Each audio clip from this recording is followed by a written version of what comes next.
کبھی کبھی ہم محبت میں نہیں ہوتے، تھوڑی خوش فہمی، خاموشی، اسی میں ہوتے ہیں. ہم پیغامات کو حد سے زیادہ معنی دے دیتے ہیں، اشاروں کو یقین سمجھ لیتے ہیں اور توجہ کو محبت سمجھ لیتے ہیں اور اسی کا نام بھی دے دیتے ہیں. لیکن غور سے سنو، اگر وہ واقعی آنا چاہے تو ہمیں تصور نہیں کرنا پڑتا. خوش فہمی وقتی سکون دیتی ہے مگر حقیقت ہمیں بچا لیتی ہے. ایکچولی یہ جو ڈیلولو والا ورڈ یوز ہو رہا ہے نا آج کل، اٹس ڈیلوژنل، ڈیلولو، یہی سب ہے. اس کا اکثر مطلب یہی ہے.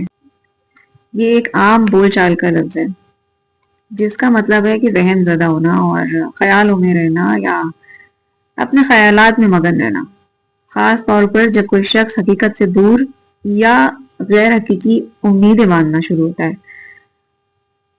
جیسا کہ میں نے کہا، تو اس خوش فہمیوں سے باہر نکلیں اور حقیقی زندگی میں رہنا سیکھیں. کافی آسانی ہو جائے گی.